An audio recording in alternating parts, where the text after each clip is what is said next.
Let me close that my door back here.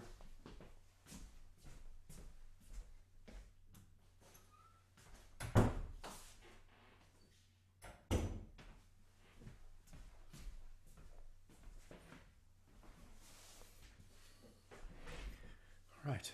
Is my you guys can hear my audio? Sounds like it. Okay. Yes. Yeah, okay, good, good.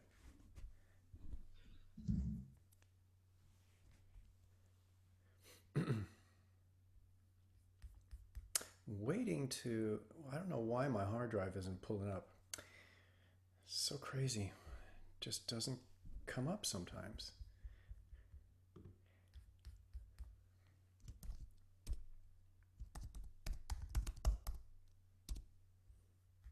I'm going to try a different tactic. See if this works better. Hopefully it will.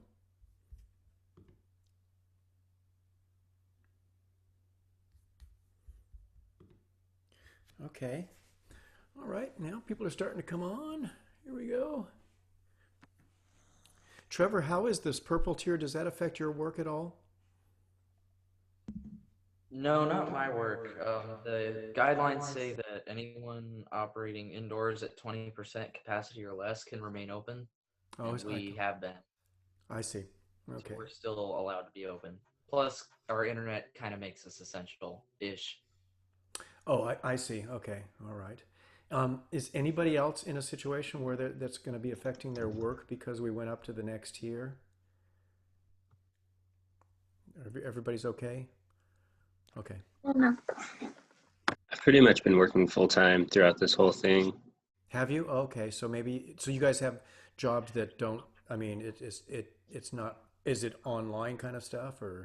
Well, no, I see a lot of people every day. Actually, it's Oh, well, it's I work it in and out, so it's just constant. Like oh, well, you're a it's restaurant. Yeah, yeah, yeah. So you're still gonna, super busy. oh, of course, yeah, you're gonna, yes, yeah, you're gonna, and you know, a lot of takeout and everything like that. So you're definitely allowed to stay open, and you're gonna stay open. I'm glad that hear that it's not affecting your business very much because I know, you know, obviously other food kind of vendors and stuff like that are hurting pretty bad, you know. Yeah, they've had to shut down. Luckily, I haven't had to quarantine once throughout this whole process. Not actually quarantine, you know. So Really? You've been yeah, working ever since March? yeah, Wow, I think you're one of the lucky few, or I don't know, maybe some of you, maybe I some of think your so. neighbors have been okay as well, huh? Trevor, same thing, huh? You've been working the whole time, or? No, Oh, I okay, was sent home in March, okay, and since I'm just part-time, they didn't want me back until we were gonna start opening for everybody. okay, yeah, right, That makes sense. Yeah, okay, technically, I'm not even supposed to be back yet, but they were so understaffed that they needed the extra help, and I they got see, the okay. I see, okay, okay. And then Rebecca, Sarah, and Alma, you guys are okay with any type of work that you need to be continuing with? In my case, I'm doing lessons online. So Oh, then that, okay, and that you could continue to do with no problem. Yeah, yeah. okay. Oh, oh, Rebecca, okay, all right, gotcha. Yeah. Okay. Mm-hmm. All right. Well, I'm glad to hear that everybody's doing well, you know, despite the circumstances that we have and, you know, going back up to this whole purple tier kind of thing, because that's kind of where we started from the very beginning. Although I think in the very beginning it was even more severe as far as lockdown itself. Remember, we had lockdown, a complete lockdown. I mean, everything was shut down. That was like, I think a couple of weeks, wasn't it? It just seemed like we couldn't go and do anything except maybe just get groceries or whatever. Yeah, it seems like that might happen again. Oh, I know it might. It might. Ugh. Especially because a lot of people are saying, "Oh, I don't care what they say. I'm getting together with family for the holidays." No, I know. I Mm, know. I know. I wouldn't do that. We're not going to do it. You know, we're not going to do it. But I don't, I mean, you can't control people. You can't control everybody, you know. So we just gotta, like I said, I'm just sitting here in my cave. Although I get out, you know, I go and surf and stuff like that. I'm away from people there. You know, you're not next to people when you're doing that. Every once in a while, you're kind of next to them, but not really. But yeah, wow. Okay. Well, anyway, I was concerned for everybody, and I wanted to see how everybody was doing as far as that's going. I was looking on my, I was trying to get my hard drive to boot up, and it wouldn't boot up, and that has all the information about the our project. And so, but that's okay because I can go back on Canvas and just show you the one from last semester because nothing has changed as far as what the project parameters are and everything like that.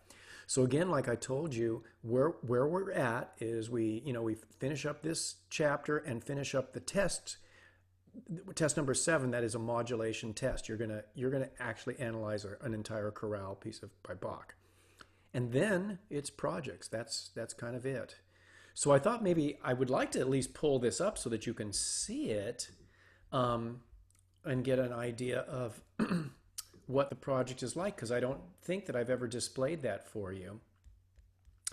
So actually what I have to do is I have to go back to last semester's classes instead. Let's see here. And there's a ton of them too. So last semester was spring of 2020. Here we go.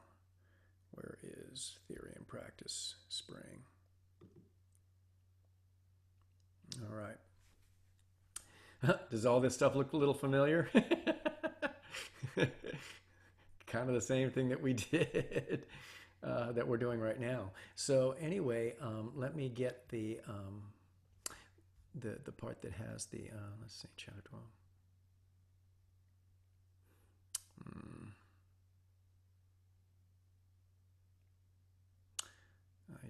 Okay, I'm going to have to look for it in a different place. I'm going to look for it under Files.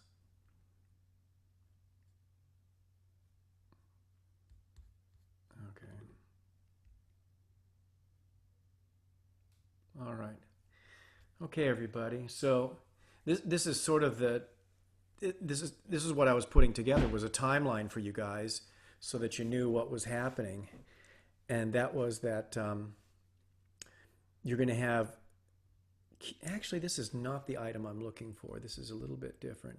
This is what I'm going to be doing next week, not this week. Let me find the actual final project parameters. Okay, sorry about that. Let's see here. Final prep. Sorry about that. It's just that I don't have it in my my hard drive is just down, so I can't show it to you. I don't know if this is it. It shouldn't be. I think this is probably the same thing. Yeah, this is no different. Where is my final prep stuff? Where is it? Let's see here.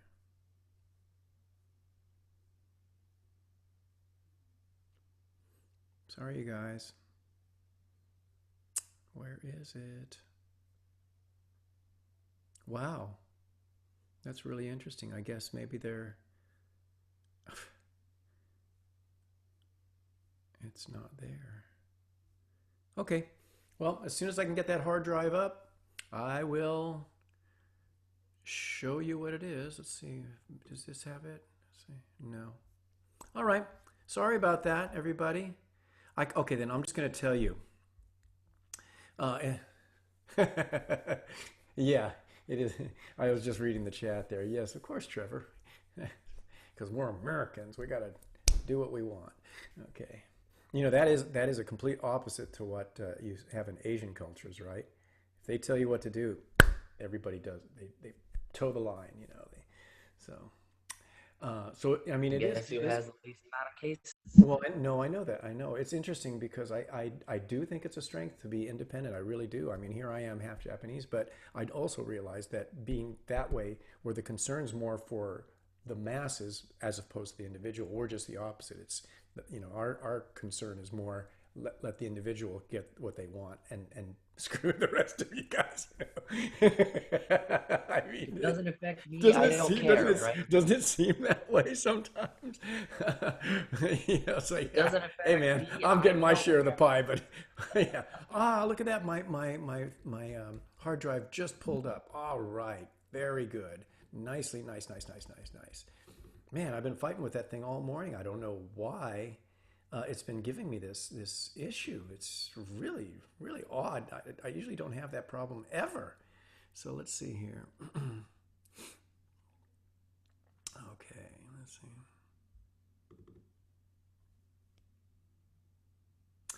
there's the final prep, but I should be seeing.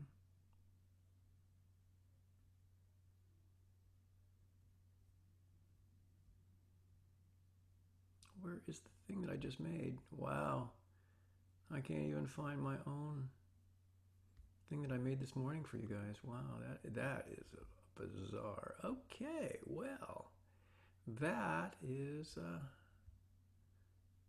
a little bit concerning to me. So, all right. Well, then I'll do this. I'm going to go back even further, everybody. I'm going to go back to pre-COVID. Check it out. I'm going to go and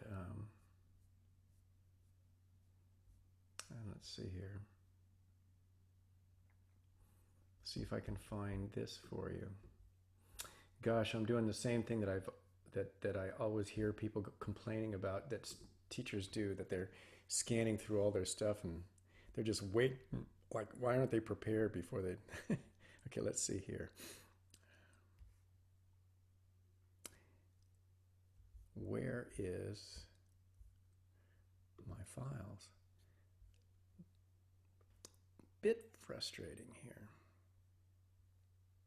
Wow, that's not even there either. Okay, I'll go back to square one. I'm just going to tell you, and then I'll have it. I'm going to have it all notated and marked out. There's going to be several parts to it. One, the most important, is that it's a complete chorale, so it's got to be soprano, alto, tenor, and bass. Right? You guys already know that, and we have to have a minimum of 32 chords. 32 chords. Now, the reason I say that is that the way I was figuring you could create the most basic chorale and make it not difficult is to do it in 4/4, like it's in common time, and do 4 chords per measure. If you do 4 chords per measure, you will have 8 measures total at the end of your chorale. That would be 32 harmonies. I'm trying to think of it as symmetrically as possible. That way you don't feel like, wow, how many measures do I have to write? 30 measures of music? No, you only have to write 8 measures of music.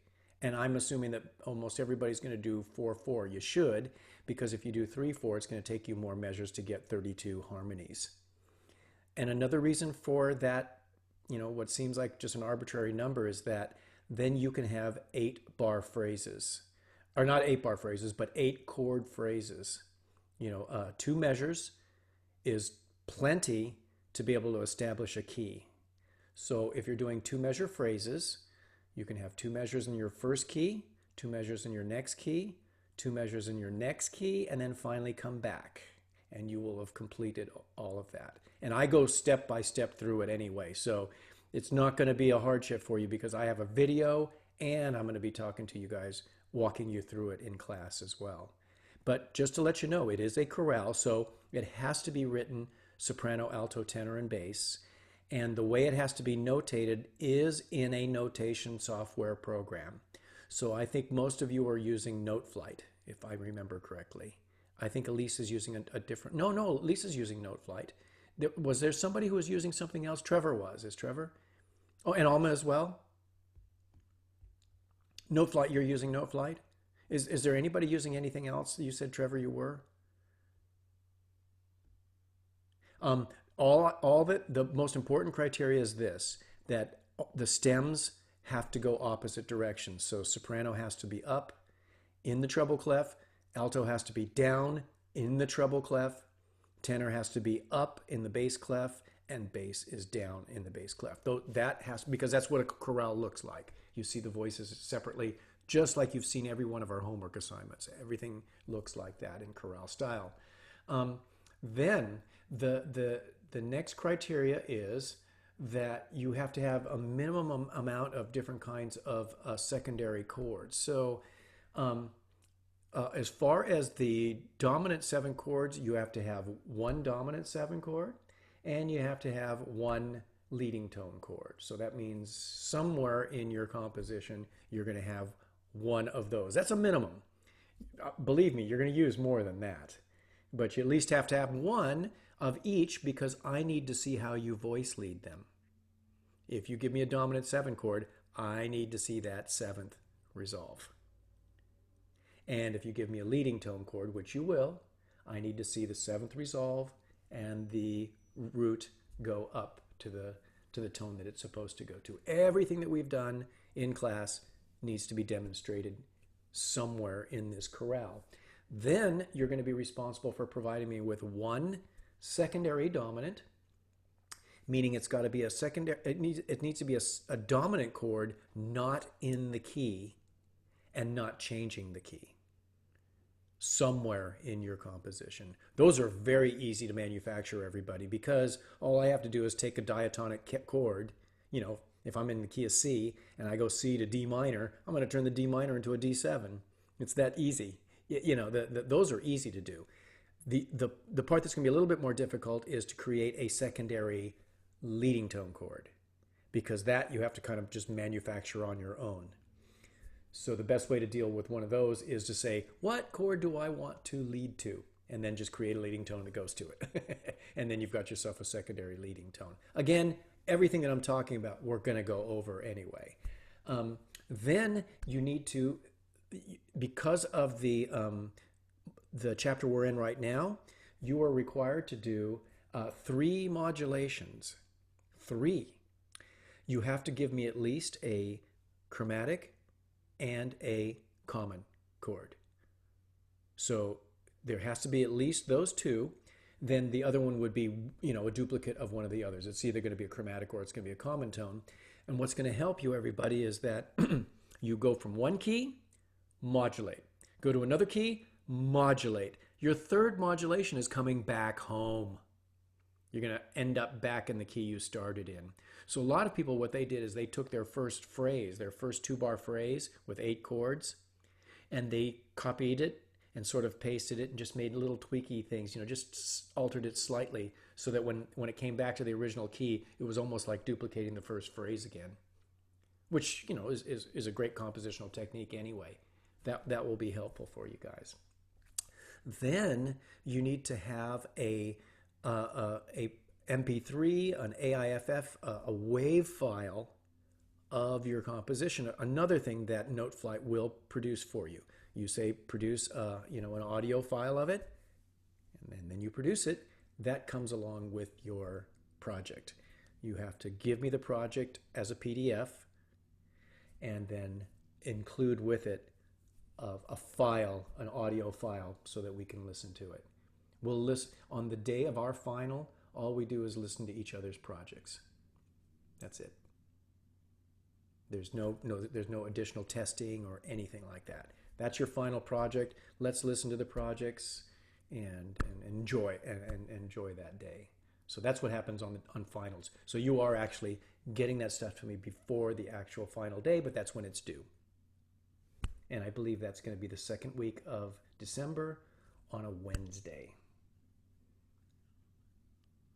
And that's the whole project, okay?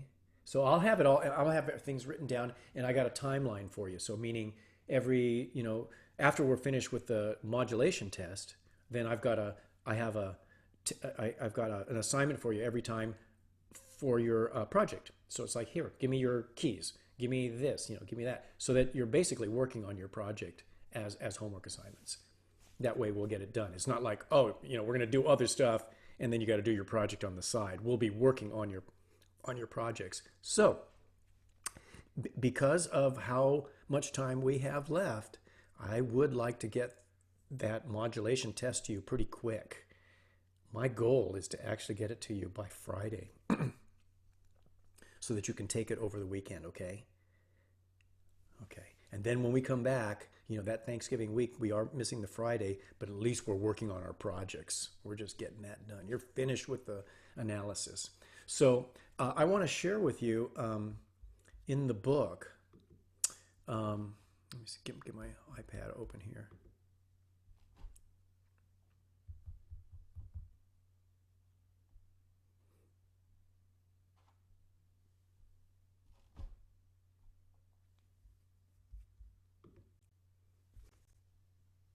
Can everybody see the iPad? Good? Okay. All right. Oh, by the way, how'd you guys do with your modulation exercise? Was it I was working on it this morning actually, and I had some questions about it. all right? Okay, go ahead. I wasn't entirely sure, like, how you know exactly which key to modulate to for the common chords. For like number 3, for example, like I figured you just went to A flat, but I'm not like entirely sure. Here's the thing. Yes, it ends on an A flat, right? And so, Mhm. in a way, it's like, well, what kind of cadences do we usually have? We usually have half cadences, deceptive cadences, or what's the one that we always call what's the Authentic. authentic? Yeah, our perfect authentic cadence. So so that's where you go first. You always go, well, whatever that fermata is, let's assume that that's the one, and then you go backwards to see if all those chords fit in that particular key. You see what I mean? So Mm-hmm. and to see if that fits the model. If not, then you think of it as a 5. You still go backwards to check out your chords. So in the case of that, you answered your own question. You said A flat, Hmm. and I agree with you that it is modulating to the key of A flat. So if that's the case, um, then you should be able to find a common chord there. Okay, got it. And what did you say the key was when you started? E flat, right? E flat to A flat, yeah. Yeah. There's definitely a common chord there. Is it the B flat minor over D flat? It is, yes. Yeah, because that's the 2. That's a 2 chord. Oh, duh. Yeah. Yeah, and then the next chord's a 5/7. Do you see that? There's a D flat in it. Fine. Yeah. Yeah. I think in my head I got super confused and thought that B was the 7 instead of the 2, and I was like, this isn't right. Oh, you thought B. Yeah, it was the 7 of A, but I got mixed up Oh, somehow. I see. Well, now, and with that chord, right? That's a B flat minor with a D flat in the bass, right? Yeah. Um, okay, so that's not the common chord, though, right? The chord preceding it is the common chord. Oh, it is? Yeah, because you don't have B flat minors in the key of E flat. Okay. That Oh, that's right. It's always the chord before. Yeah, that is not the pivot chord. That's the chord of modulation. That's the point at which the modulation takes place. But since we determine it's a common chord modulation, you look to the previous chord. Should have And known that a minor 5 didn't make sense. nope, nope, not in classical music. That's Well, why. if you get into impressionistic music, yes, then you'll get minor 5s, but not Bach. No way, you know. All right. So does that make a little better sense there? Yeah, that makes more sense. Thank Okay, you. you're welcome. Sarah, did you get my message back from your question? I did, Did it but make it still didn't make it sense? it did make sense what you were saying, but I think why I got confused is because when I was trying to figure out which key I was in, I'm like, okay, well, we're in, A major. But Uh-huh. then when I seen the E sharp in the second measure, I'm like, well, maybe we're in F sharp minor. And that's what was like throwing me off is like, what part of the song do I like? If, Oh, how do you determine? yeah, like if I see that in the second measure, like, does that mean that it's just going into a different key, or is that like what the whole phrase is in, like the key? Okay. Well, here's Yeah. one thing that can help you with that answer, and that is every one of these examples modulates. Uh, so so that means that somewhere along the line there's 2 keys involved. There's definitely Mhm. not just one key. So I would agree with you that that's a possibility that could be in the key of A minor and then doing a deceptive cadence to an F sharp minor, which is the 6th chord. But then that would make the chord before the F sharp minor, C sharp dominant 7, that would make it a secondary dominant. Because then if you were thinking of it all being in one key, right, in one key, You see what I'm talking about? And you would have a real big problem with the E major because in the key of F sharp minor, there are no E majors, and that's the third chord that you have there. It's a E major in first inversion. You see it? Yeah. Yeah. So that one can't be rectified in the key of F sharp minor. So Mm-hmm. what's literally happening is you're going from A major to F sharp minor. It's relative minor. Mm-hmm. Yeah. I did that like after I realized I'm like, oh well, maybe it's just the second part that's in F sharp minor. I think I just need more practice. Well, the other thing too is that it seems like, man, can I modulate that? I mean, in just two chords, and Mm-hmm. and literally, yes, you can. You can actually create a modulation out of two chords. It's pretty interesting. So, and that part's going to be harder when we have a full a chorale to look at. That's why I do want to look at a full chorale so that you guys won't get in trouble with the analysis on that. But okay, this is good that you guys are asking me those questions about this because let's assume that every piece of music that we're going to look at modulates. You've got to make that assumption because in this style of music, no one ever stays in one key. You don't. You don't have something like Bourrée in E minor. It doesn't stay in E minor, everybody. It modulates. It moves around quite a bit.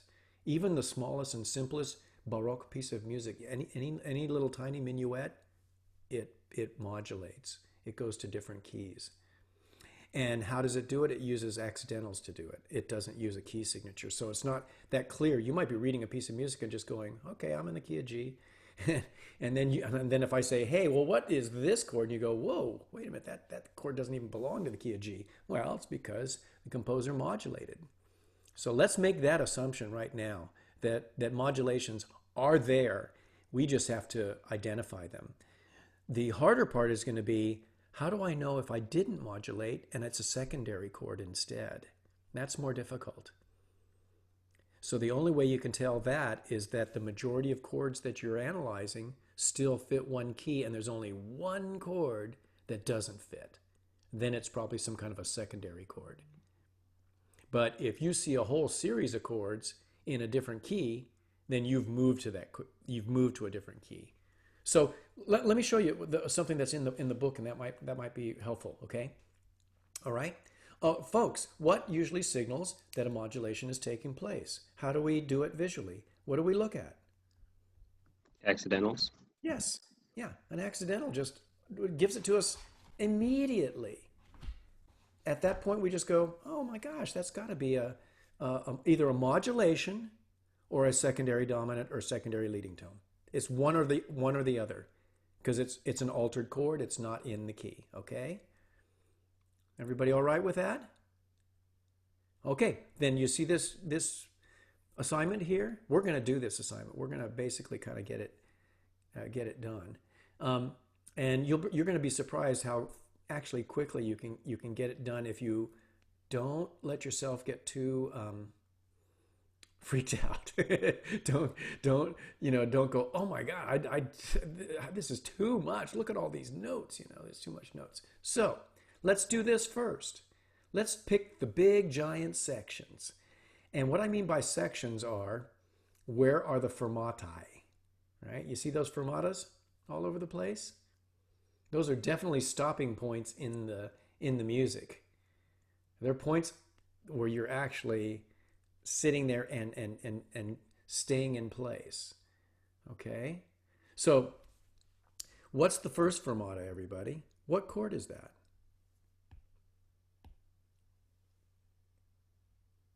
This one. It's a C. Yeah, it's a C. Okay. Now, what's the next fermata?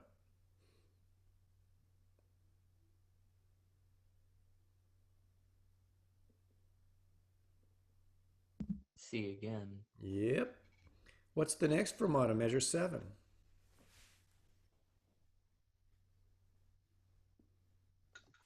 D. What's the next fermata? Also D. Okay. Now we have a fermata way over here because Benward supplied us with the key on measure 14. What chord is that? A A, and A what though? minor. Yes. Okay. And then the final fermata at the very end.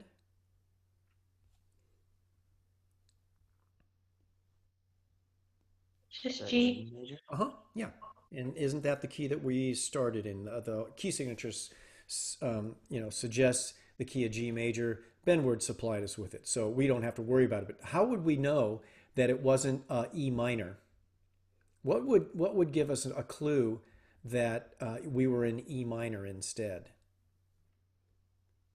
If the first chord was an E minor, That would help, but that's not or necessarily so. if we I could saw start any on a sixth chord. accidentals, Yeah. What accidental? um, D sharp. Correct. Very good. See, that's what I want you to be able to know. I've got that you've got a major key, you know what its relative minor is, and you know what accidental in harmonic minor you're looking for. You must know those relationships, okay? And that's good. That was quick, Trevor. That's right. There's no D sharps anywhere around there. So I can't be in E harmonic minor. There's just no way. Again, part of it, my thinking is, I know it is a piece of music in the late Baroque period. They're going to use harmonic minor. That, for one thing, helps me to solve that problem a little quicker. Then, in the absence of it, I know that I'm in a major key. All right. Now, the next thing you want to do, everybody, is you actually want to just figure out what the chords are. You don't want to do Roman numerals right away because you need to get a macro look at all the chords that are there. So we need to identify every chord on every beat. So here's a G, and they told us that. That's a 1. They gave us that. The next chord's E minor. They gave us that. They put down 6. What is the next chord? D. D, that's right. Okay, good. Okay. Now, what is the next chord?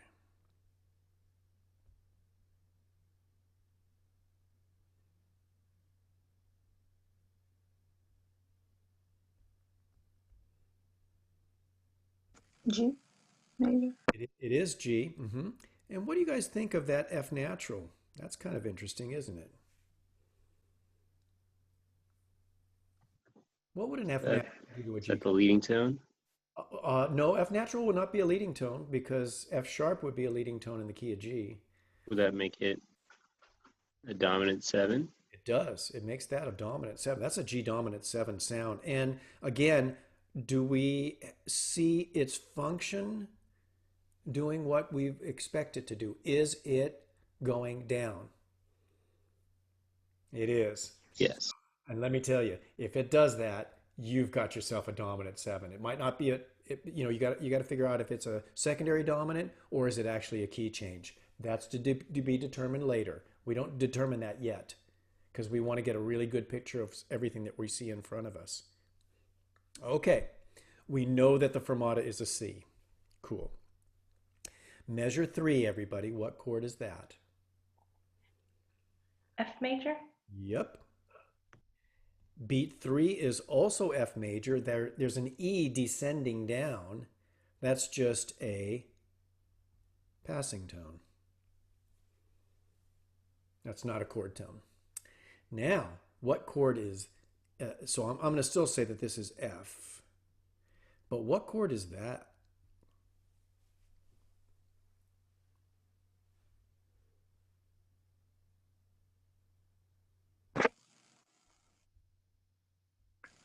I heard someone click. A B minor. Uh, is it B minor? Be careful because there's an accidental in the measure that is acting upon that F all the way through. B diminished. It is. Yes, that's B diminished. That's a B diminished with what in the bass? A D, right? You guys see that? Okay. Next measure. What's measure 4?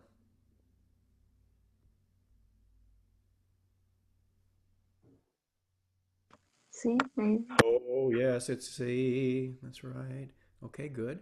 And then we have C as well right here, but there's an E in the bass because it's just kind of moving up. It's doing like an arpeggio of some sort. And then what do we have here? The G, it looks like. It is a G, and I see something pretty special. Yeah, there's a F natural there, so that would make it a G7. And I think it is a G7 because look what the F does. Even though it leaps to get there, look what it does in its resolution. It resolves down to the E. The E. Yeah, it's going where you expect it to go. That's a 5 to a 1 relationship. That's a circle. Okay, good. Okay, first line. Chords analyzed. We don't have the Roman numerals yet, but the chords are analyzed. Always check out the chords first. Okay, measure 6. What chord is that?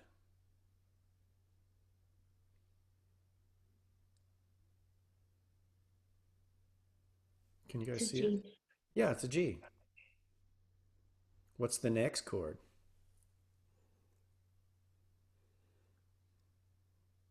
Also a G. You bet. What are you going to call that F sharp in the bass?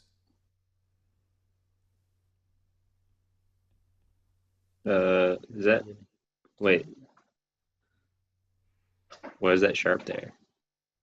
The sharp's there to kind of remind you because all the F's before that were naturals.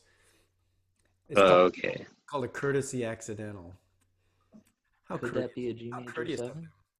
It could be a G major 7, Trevor, but remember what I told you about the Baroque period is that if they're going to use major 7s, they usually use them right on the beat or with the chord itself. If there's kind of a scale passage going along, a major 7 is more likely to be a passing tone than a dominant 7 would be. A dominant 7 is clearly going to be a dominant 7 function, whereas calling this a major 7 might be a little bit pushing it. Mm-hmm. So what I would do is just call this a passing tone. So usually we'll only call a chord a 7 if it's a dominant. Yes, or if that F sharp happened to be lined up right with the chord Well, being played right at the top. Yes. Like for example, yeah, but remember when we like were one of doing like if something moves. right. Like remember when we were doing the Bach prelude? Those were all arpeggios, right? So every note in the measure is literally a chord tone. Then you do call it major 7. But here, its function is really not like a major 7. Mm-hmm. Yeah, the bass is just descending down. That's what it's doing. Okay, what is the next chord?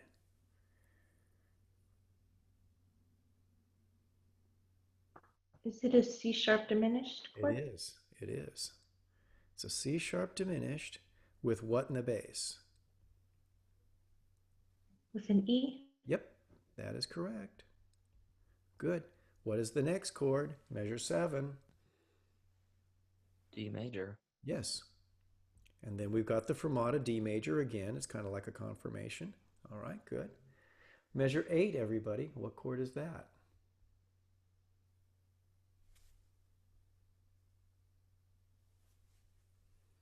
G. G. Mm-hmm. Next chord. This is a very curious chord because it's missing part of one of the notes in it.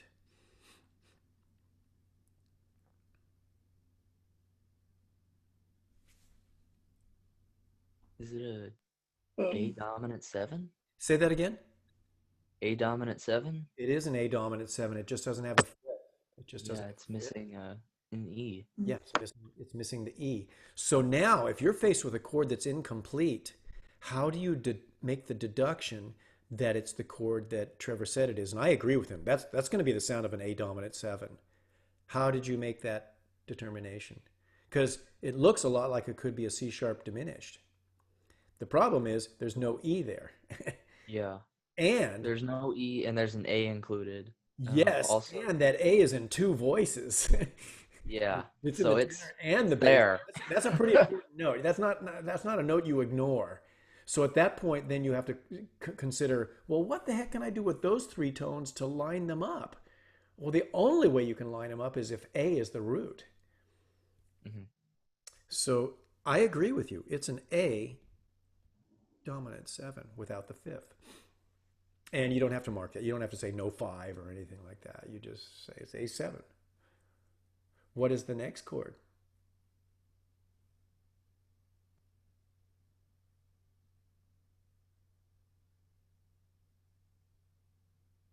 That a B minor. Yes, it is. You're good at analyzing your chords. That's right. And what would I call the G? A pass tone. Yep. Great. Very good. What's measure nine?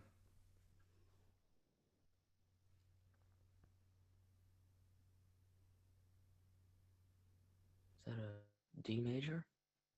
It is a D. Uh-huh. Uh-huh. And then what do you think about that C natural in there? That's like, whoa. That would make it a D7. Uh-huh. Would you call it a D7? I would, yes. Okay, I would too. That's a D7 because I see that seventh resolving, and I'm going to call it dominant seven when I see it. If it's there for a reason. Okay. Next chord, right here, lined up here.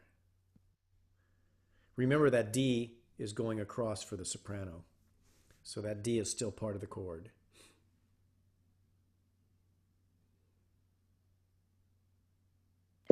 G. Yes. What is the next chord?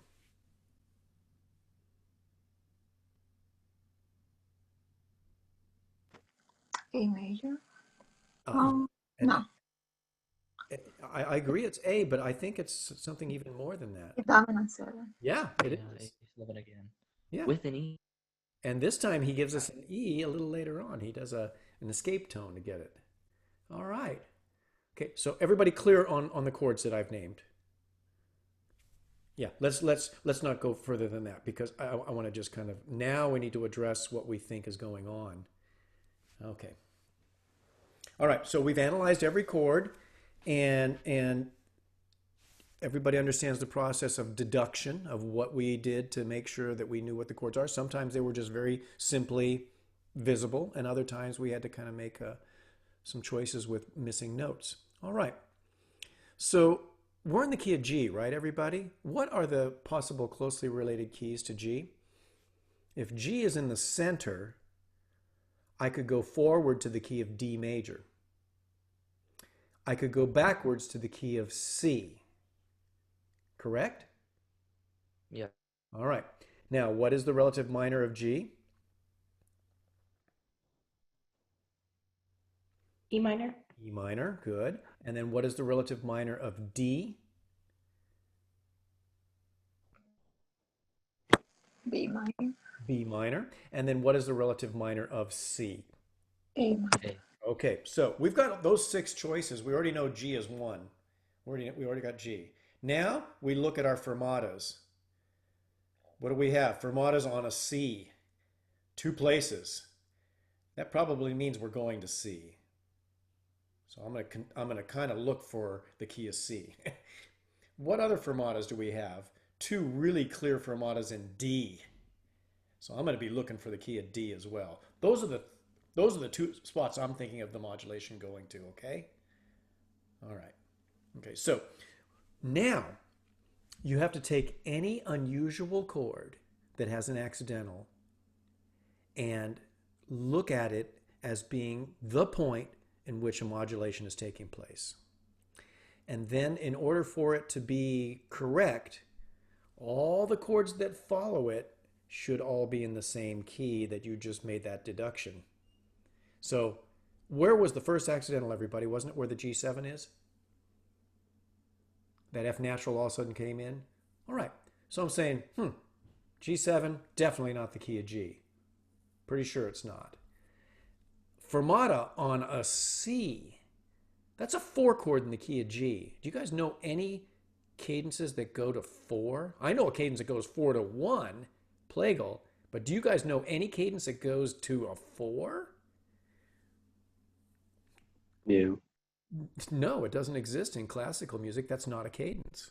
That is not a cadence. That means, ooh, I'm stopping on a chord and it's a fermata. That's got to be a resting place. That's got to be the end of a phrase.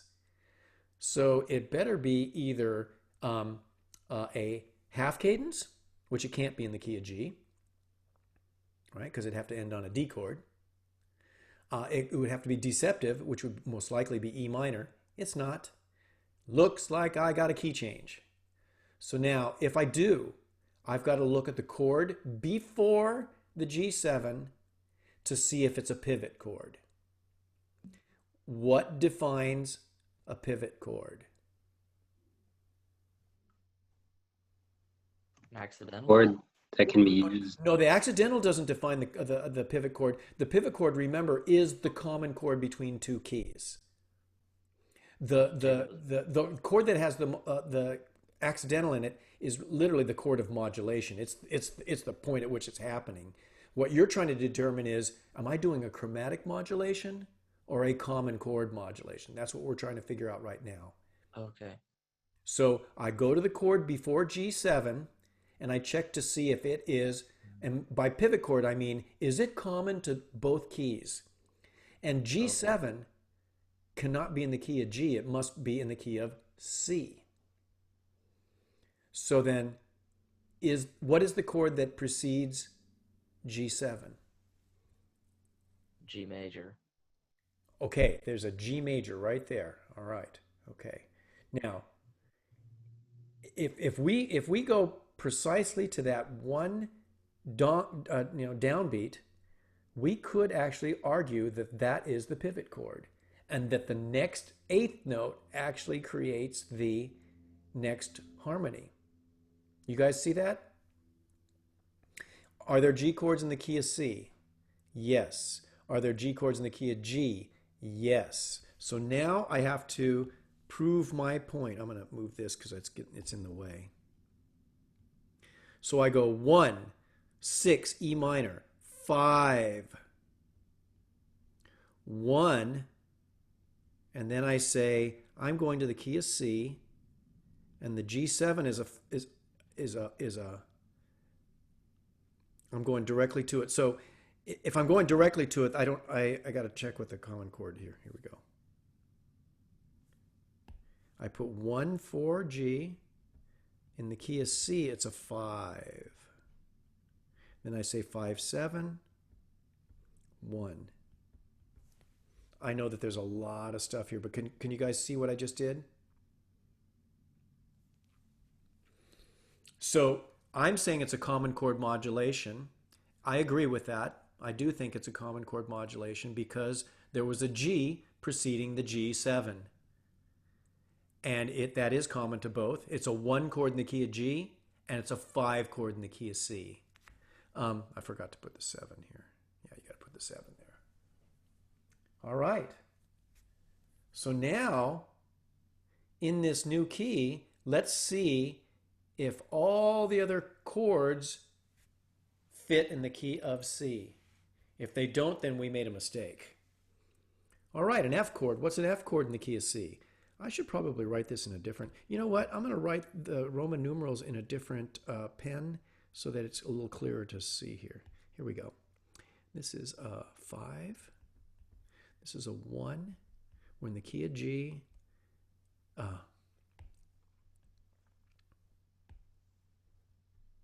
Key of C is 5, 5, 7, 1. Now, an F chord is what? 4. Yep, that totally fits. It's F, F, and then what is a B diminished? In the key of C. 7. It's a 7, yes. It looks like it's an inversion. What inversion? First So the number? would be 7, 6. Yep. My next chord's a C. That's 1. My next chord's a C with an E in the bass. That's a 1, 6. My next chord's a G, that's a 5, followed by G7, 5, 7, 1. So this chorale, everybody, goes from the key of G and modulates to the key of C. And the way we analyzed it shows it to be a common chord modulation. How's that with everybody? Okay, not too overwhelming, okay? Making sense? Okay, okay. Sorry. No, no, no, No, no. it's not Trevor, confusing. you're shaking your head. Not everybody's shaking their head, and I have 3 people who I can't even see their facial expression whatsoever. Oh, So okay. I can't even tell. I was given breakfast, so I'm eating on camera or off camera. Oh, no, no, no problem. I'm just confirming that because I'll go over it again if you guys don't, if there's anything about what I just did that you don't understand. Actually, I had a question about the next phrase, where Well, the D7 is. yes. Why isn't the the leading tone note or the dominant note? Why isn't that one labeled D7 like the one before it should be D and then D7? Okay, we're going to look at D7 here. I only have one D7 right here. Yeah, that one.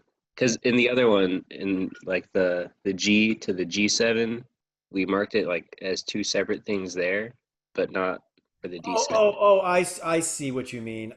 Yes, I do see what you mean there. Um, okay. Well, the reason I did that, I'm sorry, but is that I see that as that chord as an anomaly. I mean, there's all these C sharps everywhere, and all of a sudden a C natural occurs, and so I've got to figure that C that's with it. I mean, I could do this. I now I understand why you're asking because it feels like an inconsistency. Why don't I do this as a D and then this as a D7? Yes. And I could do that. Oh, but they both mean the same thing though, right? They kind of do. Yeah, they kind of do Okay. because they're kind of one and the same. I'm still going to have to address that D7, but you know what? To be thorough, that would be more consistent with what I did with the G's up above. So I understand that. That I think that's okay. That's okay to do that. Okay. Yeah. Thank you. Yes, you're welcome. That's what I need, you guys. I need feedback from you guys if there's anything that I'm writing down that seems like it doesn't make sense. Now, then I'm going to move forward here. That means the next thing that we're doing is we're on measure 6 and it's on a G chord. Now we have to assume that we're still in the key of C. Isn't that a 5 chord?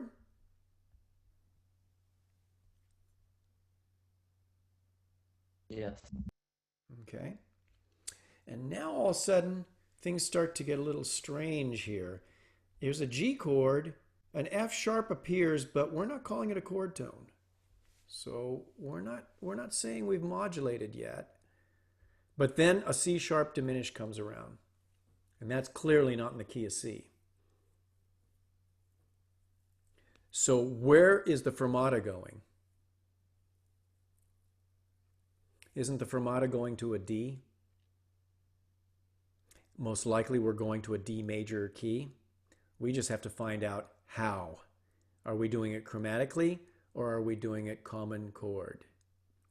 When do I decide to do common chord or chromatic?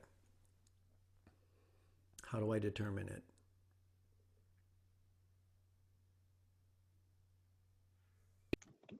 If there's a chord that can be shared between 2 keys. Yes. So now I'm going from the key of C to the key of D. And C sharp diminished is clearly not in the key of C, so I look to the chord before it. What chord is before C sharp? The G. Yes, G. Now I have to ask, is there a G chord in the key of C? Yeah. Is there a G chord in the key of D?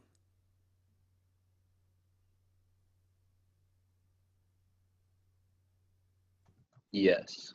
Yes, there is. What chord is it? What's its number in the key of D? It's a 4.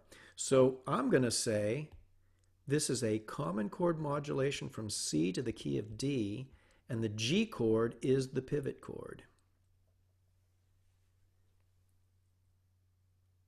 You see that? I'm saying that G is the common thread between these two keys because by the time I hit C sharp, I'm in the next key.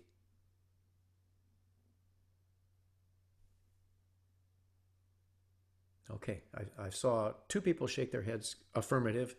That's enough encouragement for me. So my C sharp diminish in the key of D is the 7 chord, not surprisingly in first inversion. Remember when I told you that the 7 is almost always in first inversion? Okay, and then where does it go? 7 goes to 1. Boom. No surprise there. And what does it do for that whole measure? The whole measure is a D. That's all D.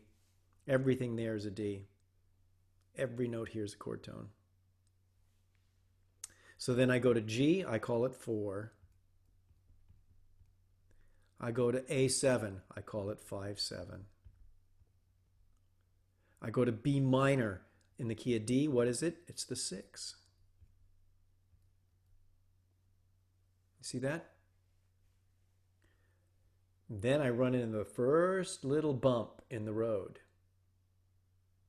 I have a D7. And I've got to figure out, is that D7 me going back to the key of G? Is Bach going back to the key of G? You know, it's got to raise a question. What's that C natural doing there? And it's only there for a moment. Look at the C sharp that follows. And look at the fermata. It's going to a D chord. It's not likely that we're going to a half cadence in the key of G. Probably staying in the key of D. If we're staying in the key of D, how do I explain a D dominant 7? Could you just say it's a passing tone? No, you can't call it a passing tone because it's a harmony. It's a chord that's there. Oh, you mean the C natural a passing tone? Yeah. Oh, that is a really good question, Jacob. You could, but I don't think that's what Bach was doing. And I'll tell you why.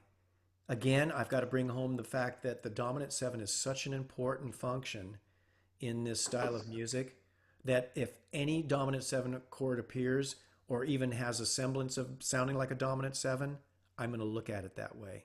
Okay. And then, so how do I explain it then?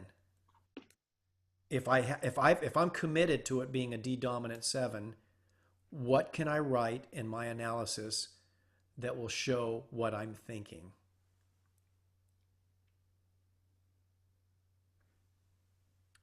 Do you guys remember secondary dominance? Yeah. What is a secondary dominant? That would be the 5 of 4.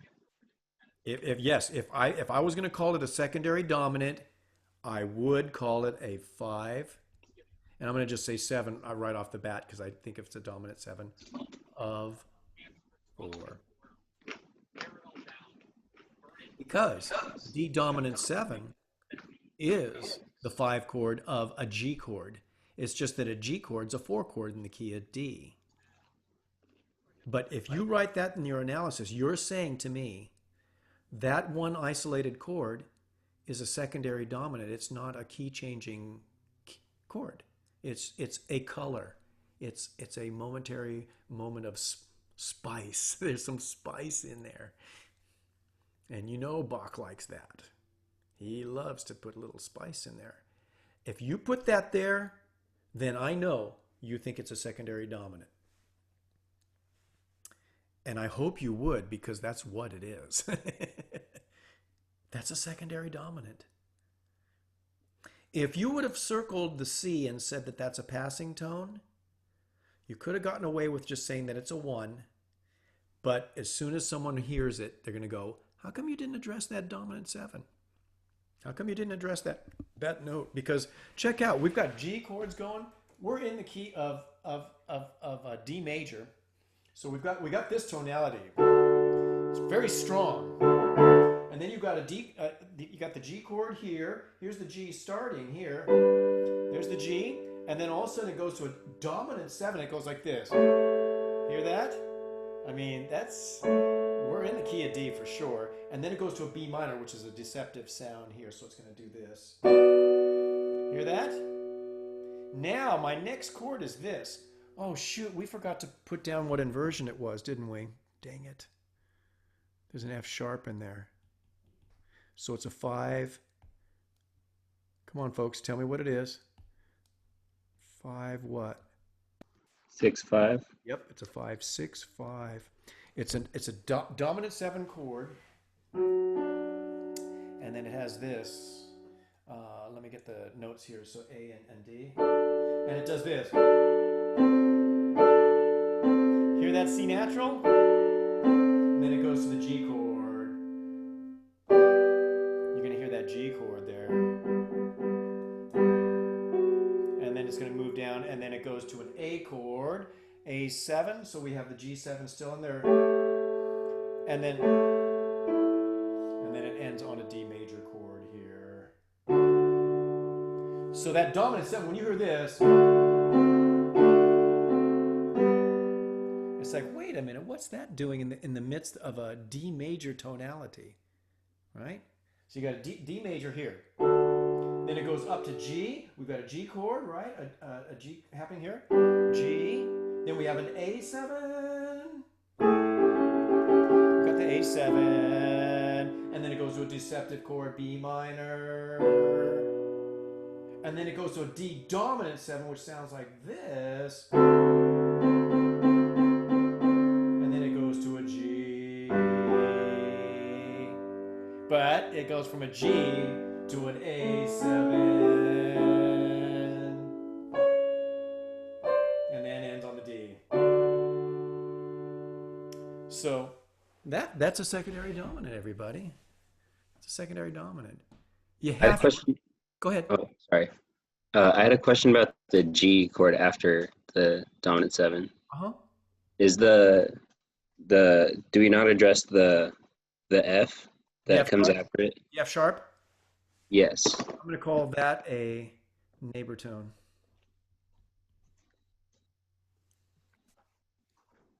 You know why? Because I don't want to call it a G major 7. Oh yeah, that's right. I just don't want to call it a G major 7 because I don't think it's functioning that way. So again, if you guys understand that, I know it sounds like I'm just giving you, I keep on pounding the same thing over and over. Just remember this: major 7s and minor 7s, beautiful chords used in the Baroque period, yes. But normally they're used when that full chord is being played or if it's being arpeggiated. That's not an arpeggio because there's clearly some beats going on there. And then all of a sudden it's this extra note that comes along and then it's gone. So it's kind of fleeting. But anytime you hear even a fleeting note as a dominant 7 chord, it is a dominant 7 chord. Okay? Remember I told you way back when, what's the secret number in classical music? 5. Totally is. The dominant chord is really strong. It's what they would consider the most unstable, despite all those other chords we have, fully diminished chords and all that. It's a very unstable chord. That's why I bet you Bach would flip over the blues. Because every chord's it's a dominant 7. Every chord's a dominant 7. It's as illegal as you can get as far as their theory is concerned. Which kind of makes it even that much more fun. Like talk about going against the grain, and sounding good.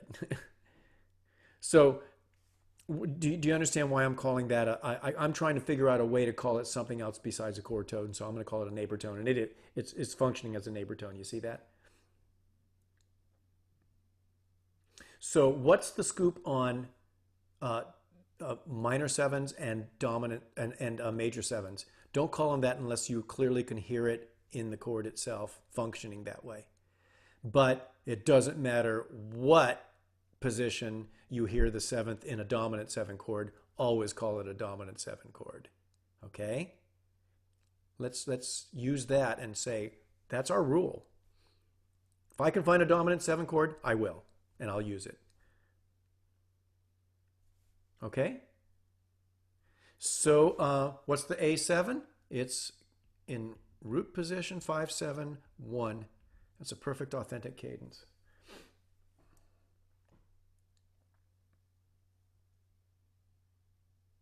So that means we've modulated from the key of C, the key of G, to the key of C, to the key of D. So now we got to keep going here. We're almost done.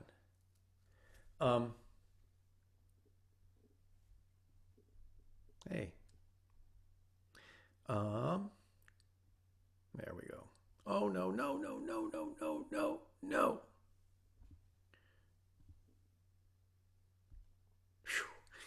I thought, oh no, I've lost all of the stuff that we wrote. That would have been pretty hard to reconstruct. Okay. Well, now, where's our destination, everybody? What's the fermata at the very end? What key? Or what chords, excuse me? A minor? Yeah. Or the G? Oh. Well, oh yeah, it's this one. It's this one right here. Right here. A minor. So now it's looking like we're going to the key of A minor. We just have to prove it. We just have to show that that's the case. Well, guess what happens here? Benward, because Bach is pretty difficult to analyze, does it for us. And what is he showing us, everybody? What does that mean when you see those two things? It's been modulated.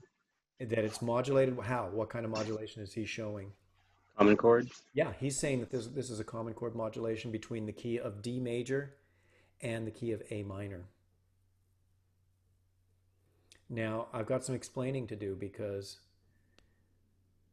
Benward's using melodic minor to make his point. Because if you're in the key of A minor, everybody, what's the 4 chord? It's D minor. D. Yeah, minor. It's D minor. So you might say, hey, he's gone a little bit off his rocker because he's got an F sharp in there. That's a D major chord. If you use melodic minor, what are the notes in melodic minor, everybody? What do you raise? 7th. And what else? And what else? On the way up, and then you lower Don't you them raise the on the 6 way as well? down. Yeah, but don't you raise the 6 as well? Oh, raise yeah. Yeah. Yeah. So what would Raise the 6 and what would A melodic minor be ascending? A, B, C, D, E, F sharp, G sharp. G sharp, A. So what Benward's doing, I wish this wasn't the case, but there's no way around it. I have to defend him. I think he's right. He's saying that Bach is using D major, and he's getting D major from melodic minor. That's where he's grabbing it from. Otherwise, we're going to have a really hard time, showing what's going on there as far as the movement. That's why he analyzed it for us. He doesn't want you guys to be sitting there trying to figure that out. It's hard. That's a hard one.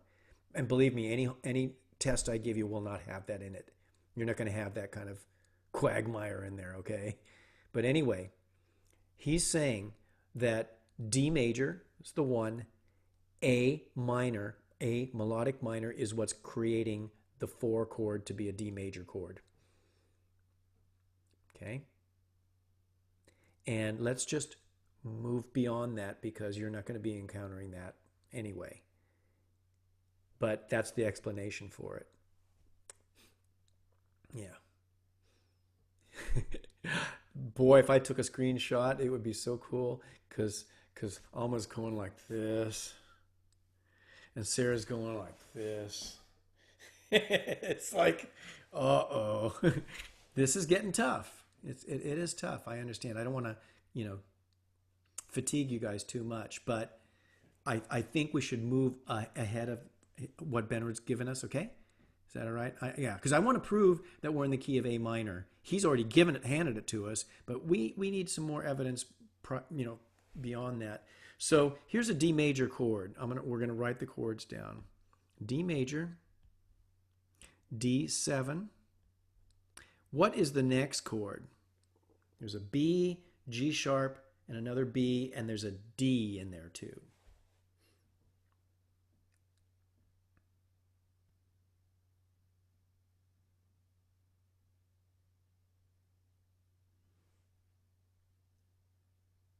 The B? Did you say E? No, B. Yeah, B what? Uh, Would it B have minor? No, there's not enough notes there for it to be a B minor. It'd have to have an F sharp in there and a D. B minor has.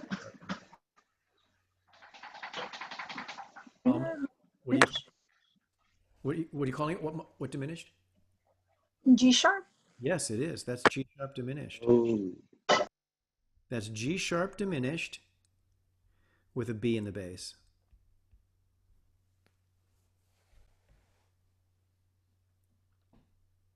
That's correct. What's the next chord? A. the D7 is also an inversion too, right? Yes, and yes, you're right. It's got it's a pretty insane inversion too. It's a 4/2.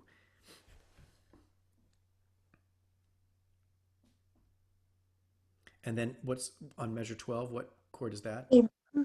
A minor. Yes. What's the next beat? We have B, D, G sharp, D. Same. It's that G sharp chord again. It's the G sharp diminished with a B in the bass. It's the same.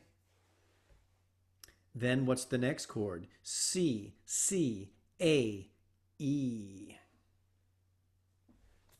Then A minor. That's an A minor. Good. What's measure 13? C, A, F sharp, D.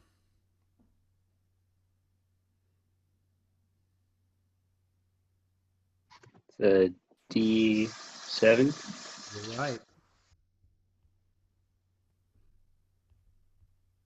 Okay. Next chord, B, B, G sharp, and the D is a half note going across.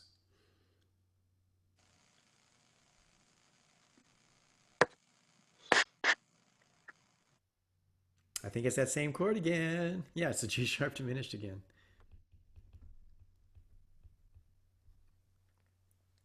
Next chord, A, C, and then there's an E kind of moving up there too. A minor. Minor. What is, okay. What's the next chord? It's I said that because it's like, oh gosh, you guys. Okay, D, F, A, and B. Is that B7? B what? 7? Well, in order for it to be B7, it would have to have a D sharp in it. Oh, Is that a D? There's a D, there's an F natural, an A, and a B. Even if I play these notes, it's going to be hard to hear. I got the D, and let's see here, the F way up here, and then the A, and the B. It's this. Hear that?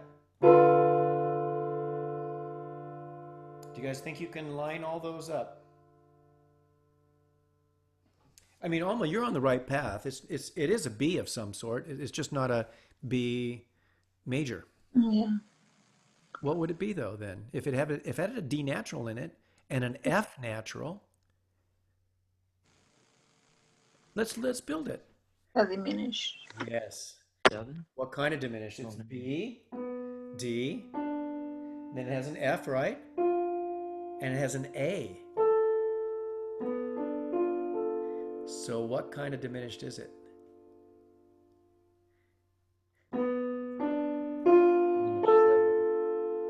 Half diminished. It is. It's half diminished. That is a B half diminished 7 chord in with a D in the bass. That's why I kind of went, oh God, okay, here we go. Today my hamster is tired. Your hamster did what? Oh, the hamster, yeah. Going low. It did too many revolutions. There's only so many times it can run around that wheel. We overtaxed it. Sorry. I know. This is a lot of stuff. But what's the next chord? I'm gonna keep pushing ahead. What is that next chord?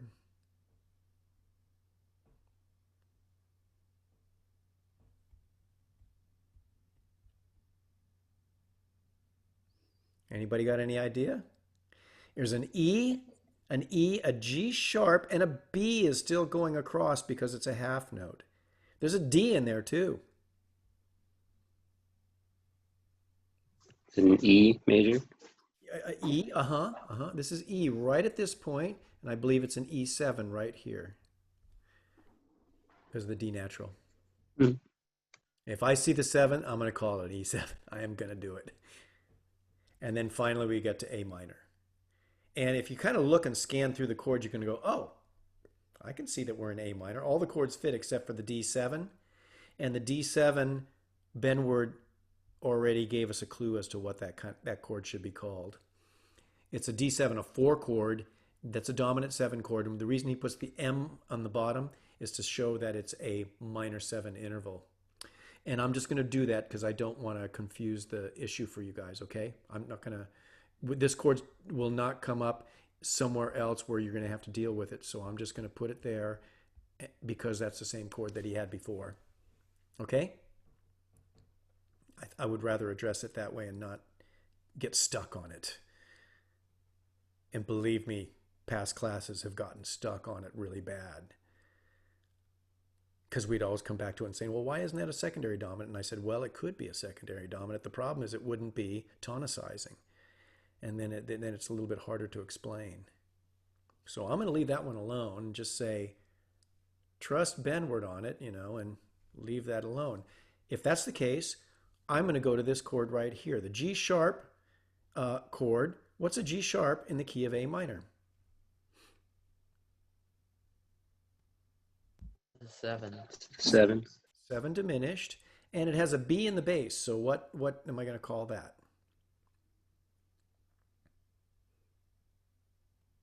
6/5. Well, there's no 7 in there. There's no 7th. Oh, just 6. Yeah, it's just G sharp diminished, and again, no surprise. How does he use all the 7 chords? He puts them in first inversion. Every 7 chord we've seen now has been in first inversion. Okay, and then next, A minor, 1. G sharp diminished with a B in the bass, same thing. A minor, 1. D7 comes along, boom, we take care of that. Here comes G sharp again. All right. Yeah, oh, oops. I'm doing it like a pop chord.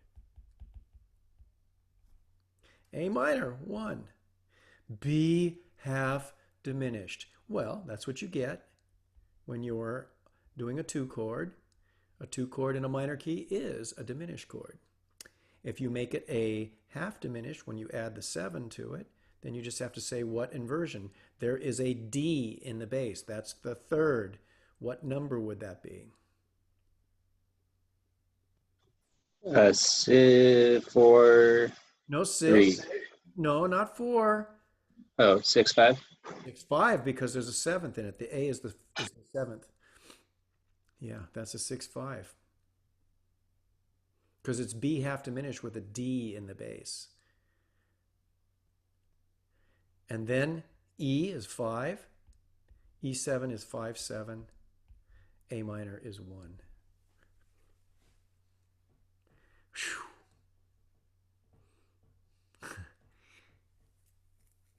So you guys thoroughly and mentally discouraged and just done with it? It's a lot. That's a lot, isn't it? Yeah. But let me tell you, you guys know all of this, and I wouldn't do this all in one sitting. I'd say, you know what, I'm just going to take four measures and that's it. Or I'm just going to go to the end where there's a fermata, and that's as far as I'm going today, you know. Then the next day, try another, and the next day, another or something like that. Or, next couple of hours or whatever. Don't try to do it all in one sitting because you'll make mistakes. And then decide how you're going to do it. Just say, I would recommend this. Find the pop chords first. Always find the pop chords first, because the hardest part's the analysis. The chords can be tough to analyze, but sooner or later you can figure the chords out. But the analysis is very difficult. Well, we only got the one more line to go. Are you ready for the finish line? It's like, oh, are you kidding me? Yes, okay, let's just do it. All right. Measure 15. What chord is it?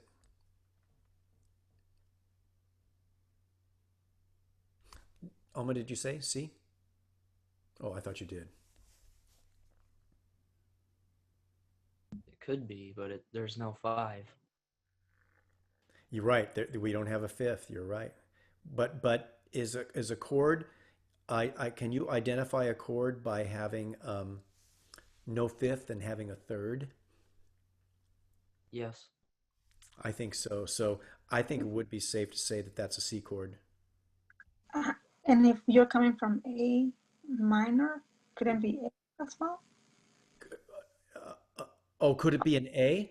No, Yeah, it couldn't. It couldn't because the A is not there. Yeah, yeah.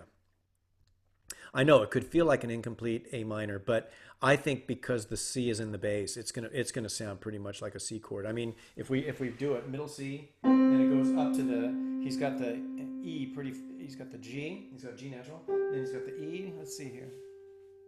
Yeah, he's got the E C, way E, down here. E, Yeah, E. yeah. I mean, as soon as you hear this, that's pretty clearly a C major chord there.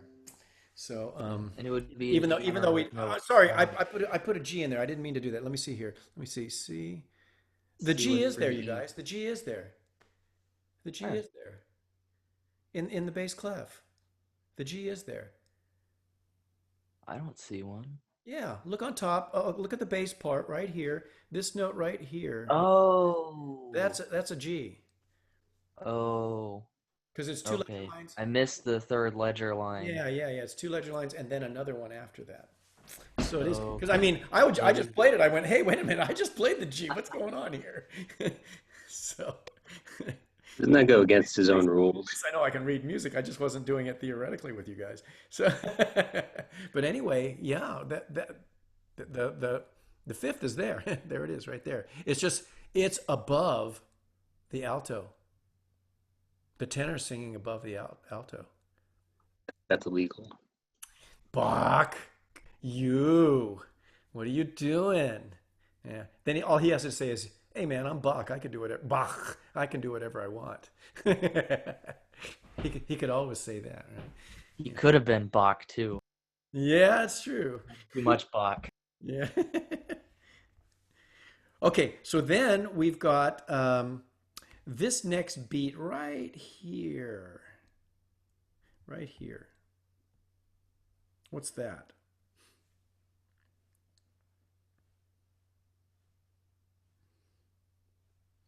B, D, and then another D with a G going through it. That'd be a G then? Yeah, it Or is. No, it is. It's a G chord because this G right here is still ringing. And so that's a G chord. That's definitely a G chord. Then the next chord, everybody.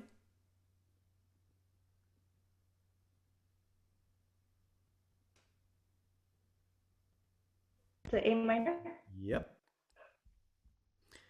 Next chord, F, D, A, D.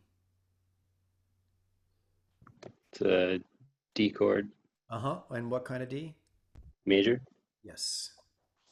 So the A minor chord that we just did, could that one be considered a 7 because of the G? No, I'm not going to consider it an A minor 7 because it's not a dominant chord. So Okay, I'm so gonna, we don't include the G sharp if it's harmonic minor. yeah, it looks like he's already modulating here. Yeah, there's no G Okay. sharps in there. Yeah, so it's like, All right. looks like he's going back to the key of G. I just don't want to call it an A minor 7 because, like I told you, I'm not going to take any 7 except a dominant 7 as a, you know, a true. Oh yeah, you're Yeah. right. It would be. It I'm, would need a C sharp. Okay, never mind then. right. Yeah, if there was a C sharp in there, yeah, then I would call that That would G definitely be. Yeah, chord. but there isn't. But, Okay, right. got it. Good. So there's a D. This is also still a D. And then this makes it a D7 right there. See that C natural there, everybody? And then it goes to G. I'm trying to do this fast because I don't want to, I want to be able to cap this all. And then how about right here?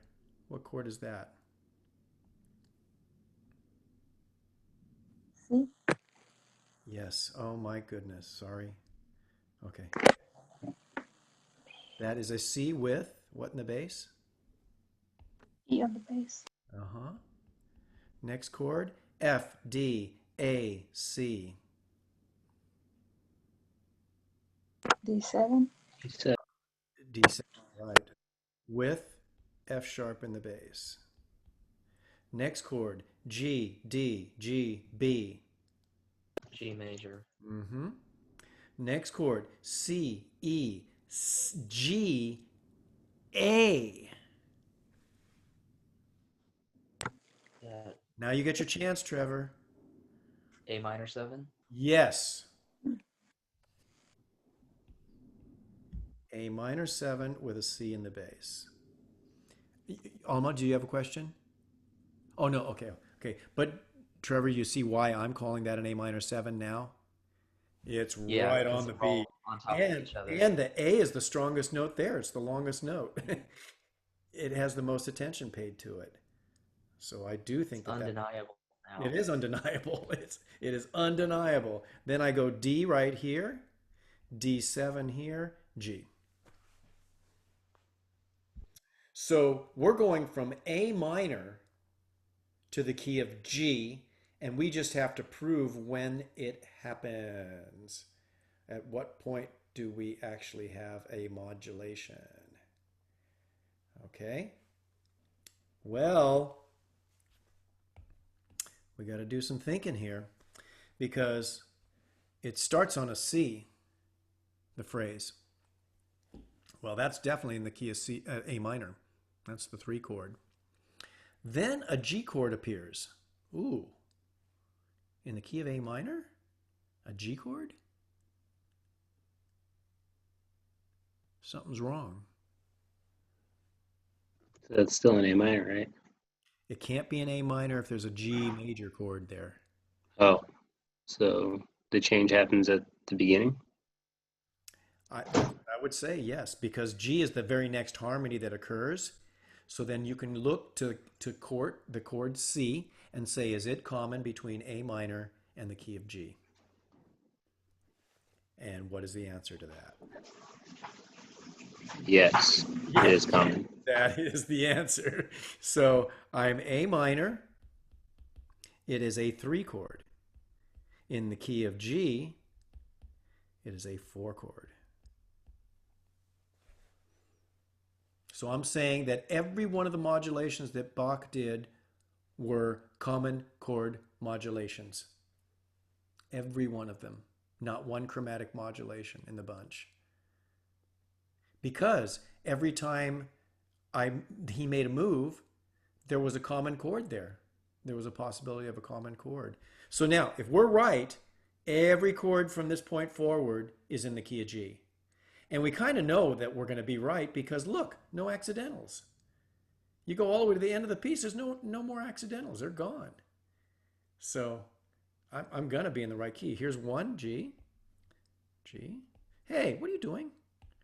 G. A minor is 2. D is 5. 5 again. 5, 7. 1.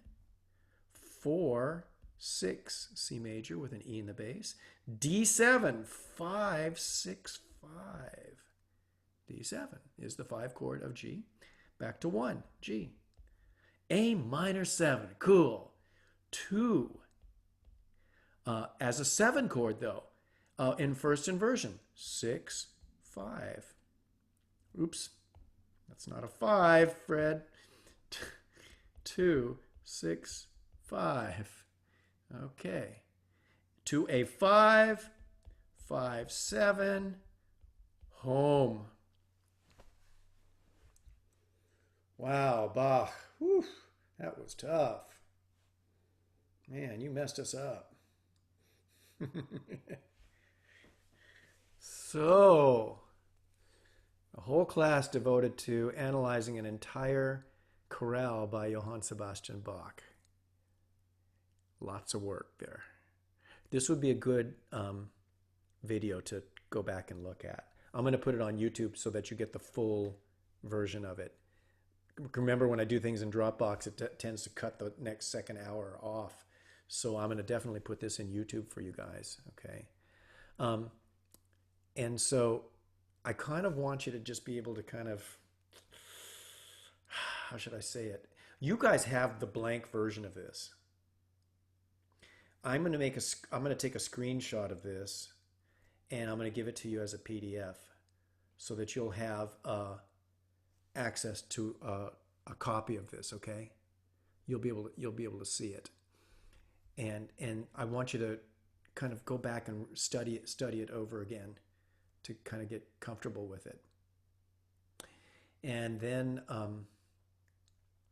I almost don't want to overburden you with another video that I have of another analysis of a piece of music. I mean, it's all there, but it's another one of those sessions just like ours. So it's a long one, and it's cumbersome. It can be pretty cumbersome. And so what I think might be better is look at this, just take another look at it while you're looking at your blank pages. And then on Friday, when I give you what looks like the test number 7, I can go over parts of that number 7 with you so that you feel more comfortable. If this doesn't look like it's happening, if this looks like it's a little too hard, I can wait till next week, but then we're cutting into the time that we might do for our project too. So please tell me if anything about what I did today is not making any sense to you at all. Like, for example, you go back to it and you go, I don't even understand how you got here from this point to this point. It doesn't make sense to me. I really need to know that, you guys, okay? I feel like it all makes sense. I feel like I'm just a little slow at it. Yeah, okay. Well, another thing too is that to take this all in one session is a lot to take in. It's a lot of information. So I think what you probably should do is look at the blank one, look at what I did, but see if you can do the blank one yourself. I mean, see if you can actually see the stuff yourself, and then go back and look what I did and go, oh, how about that? I came up with the same answers, or I came up with very close to the same answers. Could you send a blank PDF then? Because I wrote on mine. Oh, you know what? I'll have to do this. I need to save this, and then I have to erase it. So let me do this first, because I don't have another copy of it except for this. Oh, no, I might have another copy. You know what? I might have another copy of this, but let me do this because I don't want to lose this for you guys. Okay, let me see. I'm going to share this. I'm going to share the annotated PDF, and I'm going to airdrop it to myself. Great. Okay, so I got a copy of that. And then I'm going to take this. I'll give you guys both, okay? So you can have a blank one as well.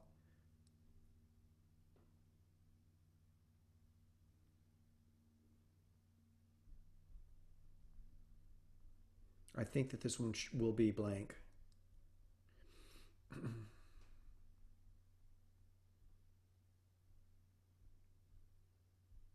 There we go. This one's blank, so I'll send that to myself as well.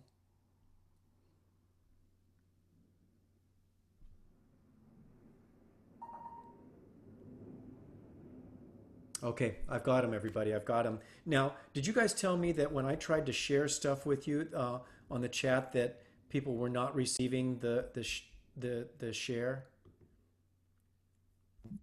Some people did, some people didn't. So there Yeah, were it some of depends you on that what did. device you're There using. were some of you that couldn't open them up. Okay, Yeah. so then I'll put them on Canvas. I'll put it on Canvas. I'll do this right now. I'm gonna put them on there for those of you who can grab them. Okay, so that you just see it. And let me get all this over here.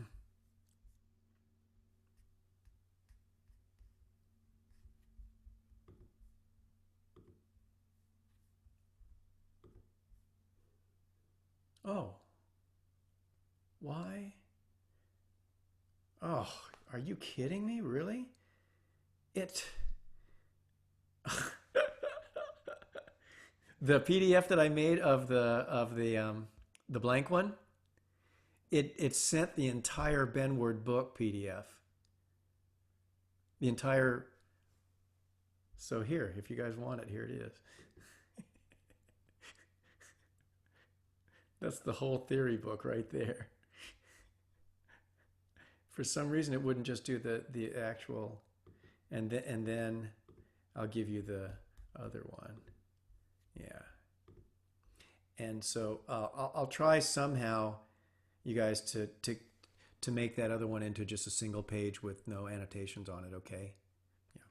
Yeah, Trevor. No problem. No problem.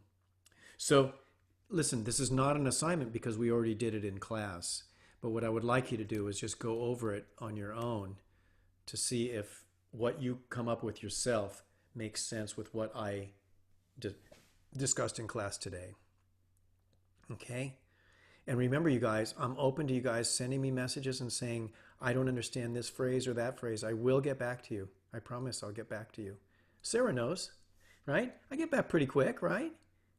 Yeah, because Canvas is pretty good. It goes, hey, you got a message. Oh, okay, Whereas, in the olden days, it was just if it was an email message, I might forget one day to go to my email, and then you guys are sitting there suffering, not trying to get your work done. So I'll put that also up with this video that I'm going to put on YouTube so that it has the entire video all in its entirety. Okay? You guys okay? We're okay? Hang in there, folks. Hang in there. This is a big subject. It really is. I mean, it's not, there's a lot of units and there's a reason for it too, because it's just a lot. It's a tough subject. Okay. Well, then I think I'm going to call it for today. Okay. So we good?